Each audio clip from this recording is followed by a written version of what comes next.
This is GM Word of the Week, and I'm Fiddleback. Circus.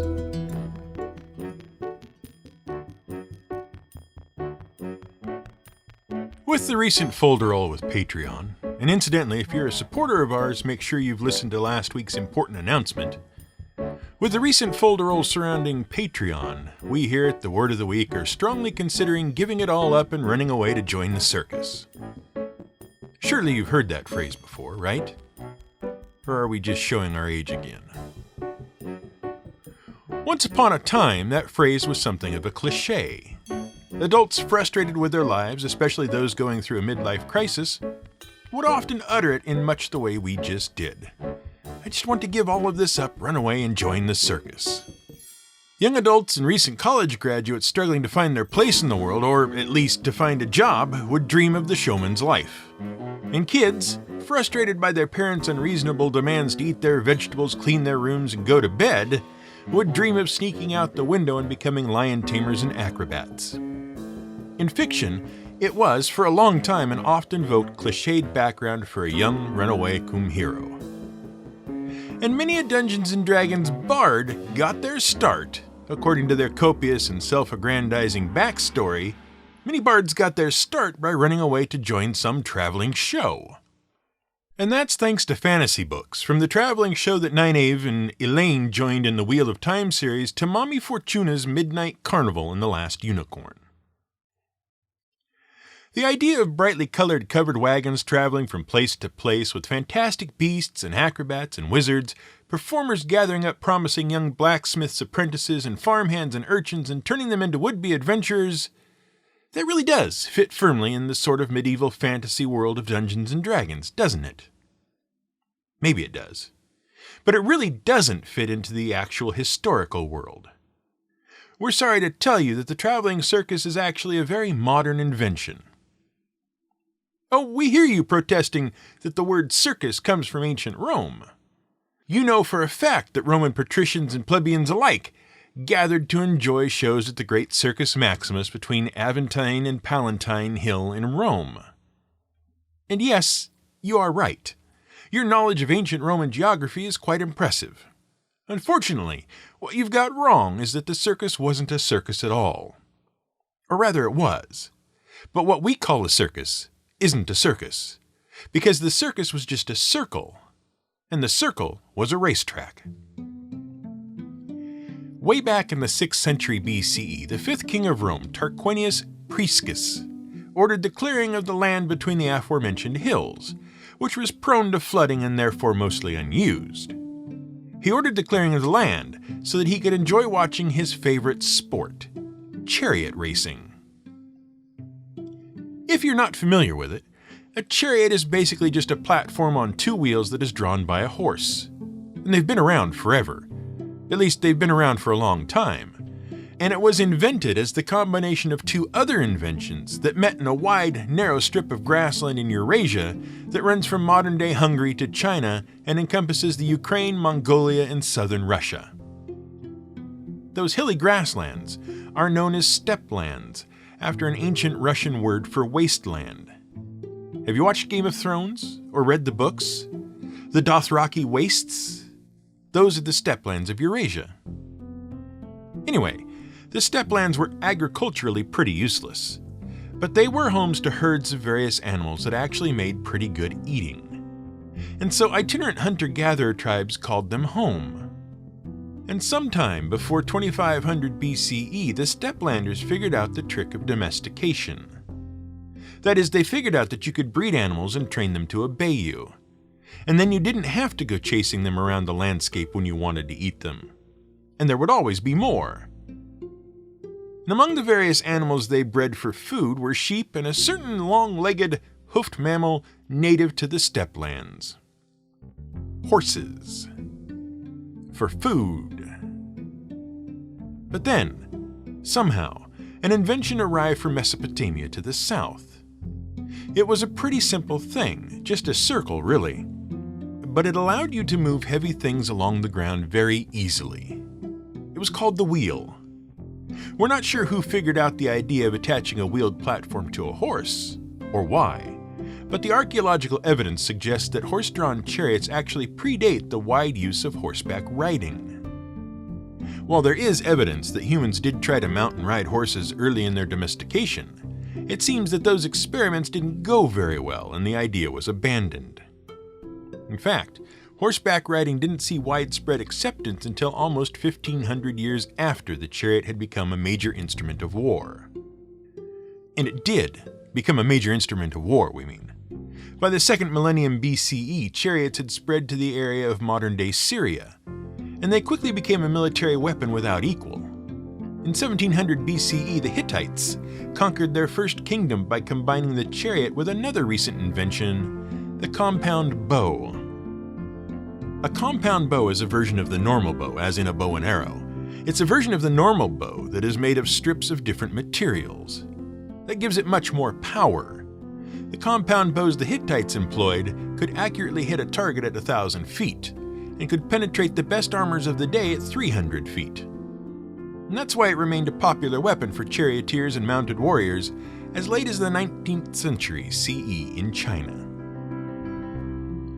The chariot was gradually supplanted once horseback riding became a thing in around 500 BCE. But by that time, the chariot was everywhere: Egypt, Greece, the Middle East, everywhere. And although it fell out of favor as an instrument of war, it remained a popular method of personal transportation. And chariot racing remained a popular sport.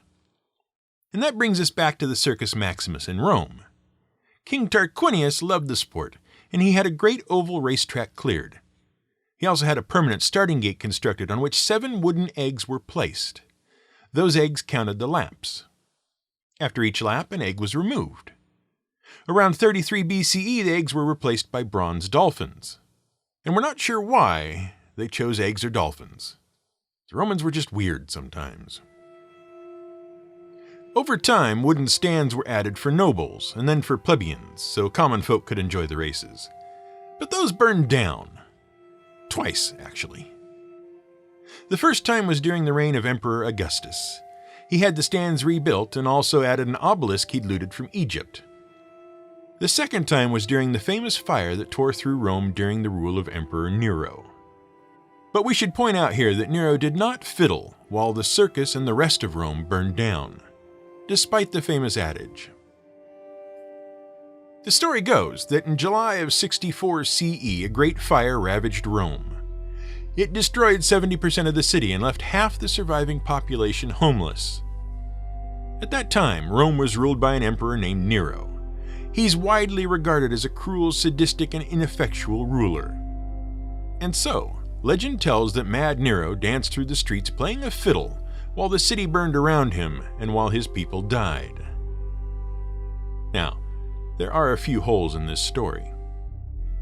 The most important hole is that the fiddle did not exist until the 11th century. So unless Nero was a time traveler, or helped Bill S. Preston Esquire and Ted Theodore Logan get through a first-year humanities course at community college sometime after they managed to graduate high school, he wasn't fiddling. More importantly, he wasn't even in Rome for the fire. He was at his villa in Antium. He did, however, return to Rome immediately and start enacting relief measures. Unfortunately, he was so unpopular that he didn't score any points for that. He did win a few points for blaming an obscure religious cult called the Christians and having many of them arrested and executed, though. But he lost those points when he used land cleared by the fire to build his massive golden palace and its attached pleasure garden. Honestly, fiddling while the city burned would not have been out of character. But we digress.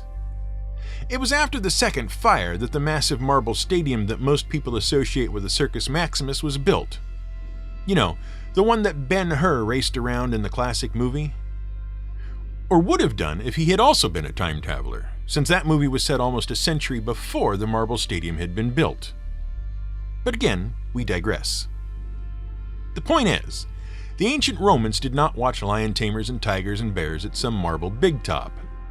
Their circus was a racetrack, and the modern idea of the circus wasn't born with traveling animal shows in the medieval period. It was born in 1770. Interestingly enough, though, It was called a circus precisely because of the ancient Roman racetrack. The story begins with an English cavalryman, the retired Sergeant Major Philip Astley. During his service as part of Colonel Elliott's 15th Light Dragoons Regiment, which we only mention because it's a cool name, during his service in the 7 Years' War, Astley became renowned as a horsebreaker and trainer. And after his retirement, he got involved in a practice that was sweeping across Europe. It was called trick riding. Basically, it involved riding a horse while performing various gymnastic and acrobatic feats. He toured for some time before settling down outside London. And then he opened a riding school so he could train a new generation of trick riders. His school featured a massive ringed arena that he called a circus. Or rather, he referred to it as his circus ring, which, as you now know, is somewhat redundant. Astley became highly successful, just not as a teacher. People came from all over to watch the equestrian expert perform. But eventually, the novelty of his performances started to wear off and crowds began to thin. And so he started to bring in other performances. He hired acrobats, rope dancers, and jugglers to round out the show. He also stole a tradition from the Elizabethan theaters of the time. He would have garishly costumed performers fill time between acts with tumbling, juggling, and general silliness. And thus he created the circus clown. Astley opened other circuses near other cities, including a highly successful circus in Paris. And it was at that point that competitors started to appear. And they started to compete with each other by offering grander performances inside more and more flamboyant and eye-catching circus buildings. Yes, that's right, buildings. See, the circus wasn't really a traveling thing at all, it was a fixed thing. They had their own venues. In fact, by the early 1800s, there were circus buildings in every major European city, as well as in New York, Philadelphia, Montreal, and Mexico City. The idea of a traveling circus was born in America. And like so many things born in America during that time period, it was a product of American westward expansion. In the early 19th century, America was a rapidly growing country with few large cities remotely comparable to the cities of Europe. And many people were spread across a westward marching frontier. Simply put, American cities couldn't sustain a permanent circus. Showmen who wanted to entertain the American populace had to bring their shows to the people. And the story of the traveling circus begins with a cattle rancher named Hachaliah Bailey from Somers, New York. Bailey bought an elephant. That's seriously how this story starts. It starts with a rancher buying an African elephant. And he started to travel from city to city showing off his elephant. This was around 1825. And he became popular. Popular enough that numerous other farmers from Somers, New York, decided to get into the exotic animal show business. And among them was Joshua Purdy Brown. Brown had the innovation of enclosing the exhibition in a large and portable canvas tent. In 1835, a coalition of farmers turned showmen, including the original group from Somers, formed a group called the Zoological Institute. It was basically a sort of corporate trust that controlled 13 traveling animal shows and 3 traveling circuses. And thus was born the idea of a traveling tent show and animal menagerie run by a managing businessman. And that model was very different from the European circus model. Later, of course, the famous showman Phineas Taylor Barnum combined the tent show and menagerie with an exhibition of human oddities, the sideshow, and put the whole thing into train cars. And thus was born P.T. Barnum's Museum, Menagerie, and Circus, which through a series of business deals and partnerships would become the Ringling Brothers Barnum and Bailey Circus. Point is, the modern traveling circus is a very recent evolution of equestrian shows named after a Roman racetrack, both of whom have their origins in the grassy wastelands of southern Russia. So your bard certainly didn't run off to join the circus as a child. Which isn't to say there weren't traveling performances in the Middle Ages to get heroes off the farms and into the wider world. They were just much smaller, more personal affairs. Let's start with the troubadours. Around the 11th century, a group of poets appeared in the south of France and the north of Italy. They became well known for a particular kind of lyrical poetry, usually romantic in nature. And they took to traveling from village to village, singing ballads, sharing poems, and carrying the latest news and gossip. They focused primarily on romantic and courtly themes, and this often earned them an audience with the wealthy elite when they visited major population centers. But they were mostly just wandering performers. Until the Crusades opened up Eastern Europe, Asia Minor, and the Holy Land of Jerusalem. And until various knights and aristocrats found themselves with little to do between the various crusades. What happened was troubadours began to travel further abroad, and they would bring back tales of the exotic lands they visited. Meanwhile, knights and nobles who had joined the Crusades and then returned home after their battles were done found that people were hungry for stories about exotic lands. Many became troubadours, and the troubadours saw increasing demand for their services at the courts of kings and lords. Many stopped performing for the common people. Now, many rulers already had entertainers in their courts. They were called minstrels. And that word comes from the same root as minister and administrate. It literally means little servant. The minstrels primarily focused on myths, legends, and the histories of various royal families. They also had a great degree of skill in jests, japes, jokes, and tomfoolery. They had to be ready to entertain on a whim. When the troubadours and their romantic tales of exotic lands became more popular, the minstrels found themselves crowded out. So they took their acts on the road. As a result, the many feasts, fairs, and festivals that were celebrated across Middle Ages Europe suddenly gained a new form of entertainment, the wandering minstrel. And many of their old ballads and myths and legends became favorites among the peasants. But there was also another group of travelers who wandered Europe during the Middle Ages. And they had a reputation for taking children away from their provincial lives. In fact, they had a dark reputation for kidnapping children. A reputation that survives to this day. We're referring to a group that remains a highly vilified minority population in Europe to this very day. The Romani people. The Roma. The Gypsies. And they are a group whose history is not widely known or understood. Part of the problem with disentangling the truth about the Gypsies is that many groups have been conflated over the years, and because the Roma people are not themselves a completely homogeneous group. But some recent genetic evidence has helped bring to light some of the story. First, let's get the basics out of the way.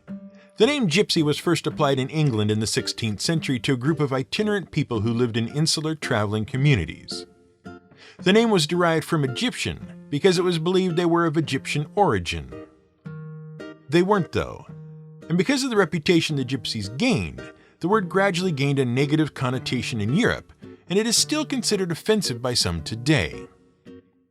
These people, the so-called gypsies, were actually members of an itinerant people who had first appeared in Europe in the 1300s and had been named the Romanes.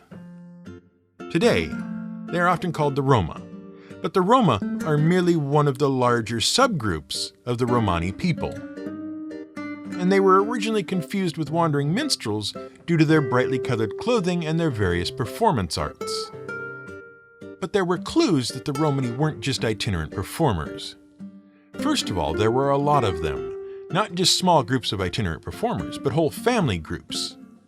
And they had darker skin than the Eastern Europeans in the communities they visited. Most importantly, though, they were culturally distinct and even spoke their own language. Their communities remained mobile and rarely settled. When groups did settle, as some did engage in agriculture, they remained distinct and separate from the nearby European peoples. Mobility and impermanence actually became a part of their identity.